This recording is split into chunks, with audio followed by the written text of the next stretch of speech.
అధ్యక్ష, ఇది దయచేసి గౌరవ సభ్యులందరూ ఫాలో అవ్వాల్సిన ఇష్యూ. అధ్యక్ష, పార్థసారథి గారు మంచి ప్రశ్న వేశారు. అధ్యక్ష, నేను యువగలం పాదయాత్ర చేసినప్పుడు, ఆలూరు ఆదోని ఈ ప్రాంతంలో పాదయాత్ర చేసినప్పుడు నేను స్వయంగా చూశాను. అధ్యక్ష, వలసలుగా ఉద్యోగాలు ఉపాధి కోసం కుటుంబాలు వెళ్తాం. అధ్యక్ష, ఇప్పుడు కూడా బాగా గుర్తారు. అధ్యక్ష, ఒక బొలెరో ఆపి నేను చూస్తే కింద ఆడవాళ్ళు ఉన్నారు, పైన ఒక చెక్కేసి దానిపైన మగవాళ్ళు కూర్చున్నారు. అంటే ఎండకి ఆడవాళ్ళు ఇబ్బంది పడతారు. నేను లెక్క పెట్టినంత వరకు 200 బండ్లు ఒకే రోజు నేను నడుస్తూ వెళ్తుంటే ఒక రోజు 200 బండ్లు నన్ను దాటుకుని వెళ్ళాయి. అధ్యక్ష, నాకు ఇప్పుడు కూడా బాగా గుర్తు, అక్కడ నేను హామీ ఇచ్చాను లిఫ్ట్ ఇరిగేషన్ ప్రాజెక్ట్, కానీ అది నేను క్యాబినెట్ మీటింగ్లో కూడా చర్చించాము. అది తప్పనిసరిగా చేసి సాగునీరు కర్నూలు పార్లమెంట్కి అందజేసే బాధ్యత ఎన్డీఏ ప్రభుత్వం తీసుకుంటుంది. గౌరవ ఇరిగేషన్ శాఖ మంత్రి గారు ఇక్కడనే ఉన్నారు, ఆయన కూడా తెలుసు, ఎందుకంటే మేము చాలాసార్లు మాట్లాడుకున్నాం. వాస్తవంగా అధ్యక్ష, నంద్యాలలో పాదయాత్ర చేస్తే నంద్యాల తర్వాత కర్నూలుకి వచ్చా, తెలిసిపోయింది. అధ్యక్ష, ఈ పార్లమెంట్ నుంచి ఆ పార్లమెంట్కి వచ్చా నాకు అర్థమైపోయింది. స్టాక్ డిఫరెన్స్ ఉంది రెండింటి మధ్యన. సో నేను స్వయంగా చూశాను. ఇది చాలా సీరియస్ ఇష్యూ, దాంట్లో ఎలాంటి సందేహం లేదు. ముందరగా మీరు అన్నట్టు సాగునీరు తాగునీరు అందజేయాలనేది మేము లక్ష్యంగా తీసుకున్నాం. గౌరవ ఉప ముఖ్యమంత్రి గారు పవన్ అన్నకు కూడా నేను 2-3 సార్లు ఇష్యూ చెప్తాం కూడా జరిగింది. అది ఫస్ట్ ఇష్యూ. రెండోది, ఇప్పుడు పార్థసారథి గారు అన్నారు, గ్రాస్ ఎన్రోల్మెంట్ రేషియో కానివ్వండి, లిటరసీ రేట్ కానివ్వండి, డ్రాప్ అవుట్ కూడా చూస్తే అన్నిట్లో కర్నూలు జిల్లా కర్నూలు పార్లమెంట్ వెనుకబడి ఉంది. అది వాస్తవం, దాంట్లో ఎలాంటి సందేహం లేదు. అందుకే మీరు ఈసారి చూస్తే డిఎస్సిలో రిక్రూట్మెంట్లో పెద్ద ఎత్తున కర్నూలుకే ఉపాధ్యాయులు రాబోతున్నారు. అధ్యక్ష, చాలా సీరియస్గా తీసుకుంటున్నాను ఇది. అది ఫస్ట్. రెండోది, అపార్ ఐడి అని కేంద్ర ప్రభుత్వం ఇప్పుడు స్లోగా మ్యాండేట్ చేస్తున్నారు. అంటే పిల్లలకి జీవితాంతం ఒక ఐడి వచ్చేస్తుంది, ఆధార్కి ఇంటిగ్రేట్ చేసి ఒక ఐడి వస్తుంది. సో కేజీ నుంచి పీజీ వరకు అదే ఐడి వాళ్ళతో ట్రావెల్ అవుతుంది. సో ఇప్పుడు మేము మాట్లాడుకున్నది ఏంటంటే, అపార్ ఐడి ద్వారా మేము ట్రాక్ చేద్దాం, ఒక కంట్రోల్ రూమ్ పెట్టి ట్రాక్ చేసి పిల్లలు ఎక్కడున్నారు, ఒక వారం పాఠశాలకు రాకపోతే ఎందుకు రావట్లేదు, ఎక్కడికి వెళ్ళారు ఈ పిల్లలు అనేది ఇప్పటి నుంచి ట్రాక్ చేద్దాం. సో ఆ ఐటీ ఇన్ఫ్రాస్ట్రక్చర్ మొత్తం మేము తయారు చేస్తున్నాం. ఎడ్యుకేషన్ పైన ఎటుకో షార్ట్ డిస్కషన్ ఉంది, ఇన్ డీటెయిల్ వెళ్ళి గోదే ట్రాక్ చేసి ఒక్కరు కూడా డ్రాప్ అవుట్ అవ్వకూడదు. ఇక్కడ 2 విషయాలు. ఒకటి, మీరు అన్నట్టు హాస్టల్ చాలా లిబరల్గా వాడేసాం.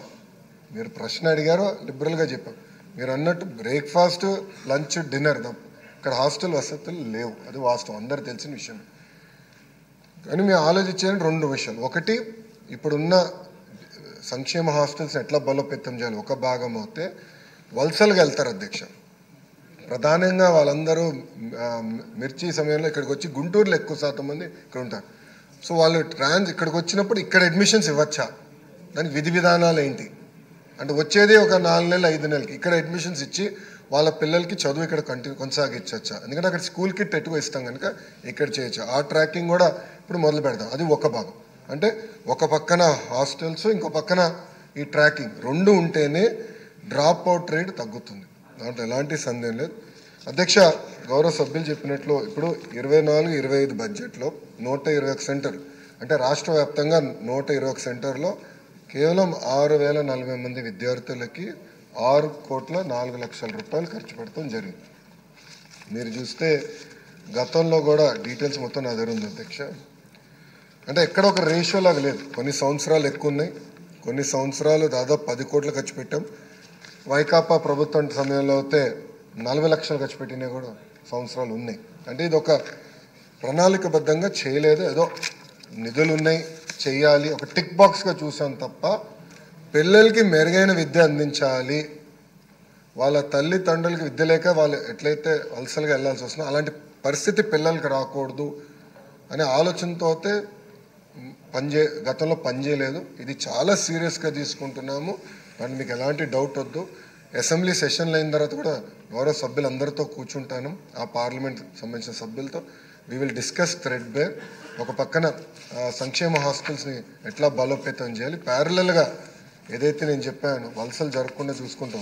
ఒకటైతే అక్కడ కూడా మెరుగైన విద్య ఎట్లా అందించాలి, ఒకవేళ వేరే జిల్లాలకు వెళ్ళినప్పుడు అక్కడ ప్రభుత్వ పాఠశాలలో విసులుబాట కూడా కల్పించే విధంగా చేసే బాధ్యత మన ఇండియా ప్రభుత్వం తీసుకుంటుంది.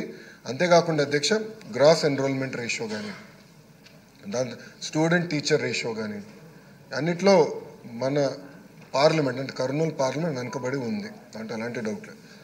వచ్చే 3 సంవత్సరాలు అందరూ అక్కడున్న శాసనసభ్యులు అందరం కలిసికట్టుగా పనిచేద్దాం. Let us work together.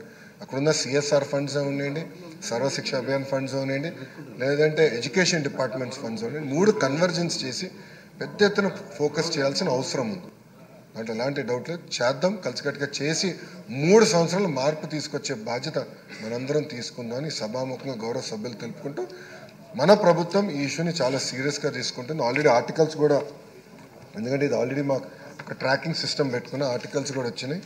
ఏ పేపర్లో వచ్చినా కూడా మేము చాలా సీరియస్గా తీసుకుంటున్నాం. అంటే బ్లూ మీడియాలో వచ్చినా కూడా బ్లూ మీడియాలో వచ్చిన ఆర్టికల్కి వెయిట్ ఉందా లేదా రివ్యూ చేసిన తర్వాత నిర్ణయం తీసుకుంటున్నాం. ప్రతిదీ చాలా సీరియస్గా తీసుకుంటున్నాం. మీకు డౌట్ వద్దండి ఈ విషయంలో. మేము రాబోయే 2-3 నెలల్లో మార్పు అనేది మీరు గమనిస్తారు. ఇంకేమైనా ఫీడ్బ్యాక్ ఉంటే కూడా గౌరవ సభ్యులు తప్పనిసరిగా మాకు ఇవ్వండి.